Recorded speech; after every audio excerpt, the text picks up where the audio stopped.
Assalamualaikum warahmatullahi wabarakatuh. Kembali lagi di channel Asep Ayu TV, channel yang khusus membahas tentang pengetahuan berbudidaya ikan. Pada episode kali ini kita akan membahas tentang hati-hati ketika ikan nila kita terlihat mengambang lemas di permukaan air. Namun sebelumnya silahkan tekan tombol subscribe-nya untuk membantu mengembangkan channel ini supaya selalu memberikan informasi yang bermanfaat di dunia perikanan. Dalam memelihara ikan, terkhusus ikan nila, terutama kita yang menggunakan kolam sempit, baik itu untuk pembudidayaan ikan konsumsi atau ikan hias, barang pasti banyak permasalahannya. Bila kita kurang teliti dan telaten, tentu ikan yang kita pelihara tidak akan bertahan lama. Nah, tentunya itu akan membuat kita sedih. Selain itu juga pastinya akan membuat kita merugi. Terkadang permasalahan yang paling sering timbul adalah masalah yang berhubungan dengan air. Jika membahas masalah air kolam, ini sangatlah tidak ada habisnya. Ya, bagaimana tidak? Sebab air adalah tempat tinggal ikan. Bila airnya baik, barang tentu ikannya akan sehat dan pertumbuhannya akan bagus. Namun jika kualitas airnya buruk, dapat dipastikan perkembangan ikannya juga akan buruk. Bahkan dapat mengakibatkan kematian pada ikan.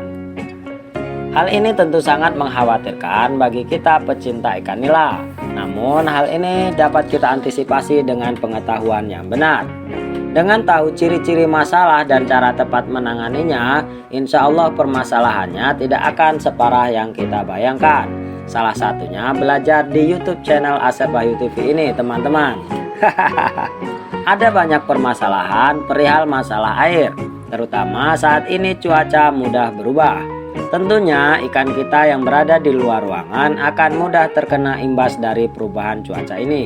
Salah satunya adalah ketika ikan nila kita sudah mulai terkena sakit 3L, yaitu lemah, letih, dan lesu.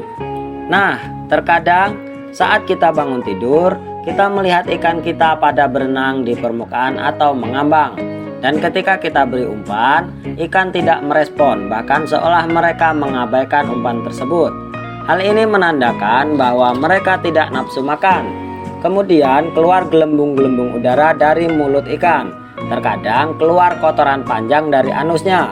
Dan ketika kita beri gerakan yang biasanya ikan akan refleks menjauh, ini ikannya malah diam. Lalu kemudian ikan akan mudah ditangkap, bahkan hanya menggunakan tangan. Bila hal ini terjadi, hati-hati teman-teman. Ada baiknya segera lakukan terapi untuk mencegah terjadinya kematian. Hal ini ada dua kemungkinan. Yang pertama, biasanya terjadi setelah turun hujan lebat. Yang kedua, kualitas air yang sudah tidak baik lagi untuk ikan. Kedua hal tersebut sangat berkaitan erat teman-teman. Sebab biasanya setelah turun hujan, amoniak di dasar kolam akan naik ke atas dan akhirnya akan membuat polusi pada air. Selain itu juga, kandungan air hujan juga masih banyak mengandung banyak zat-zat yang sangat mempengaruhi kesehatan ikan. Lalu bagaimana cara menanganinya? Yang pertama, coba berikan garam untuk menyeimbangkan pH air kolam. Tunggu 1 jam. Bila keadaan tidak membaik atau bahkan tambah parah, segera periksa airnya. Coba cium aroma air kolam. Apakah ada yang salah seperti bau amis atau bahkan bau busuk? Bila benar, segera ganti air kolam seluruhnya. Sebab bila kita tidak mengganti air seluruhnya, dikhawatirkan di dasar kolam sudah ada ikan yang mati. Nah, bila sudah ada satu saja bangkai ikan di dalam kolam, maka penyakit ikan dikhawatirkan akan menyebar kepada ikan yang masih hidup. Dan jalan satu-satunya adalah mengganti air seluruhnya. Jangan lupa buang seluruh kotoran yang ada di dasar kolam sampai bersih.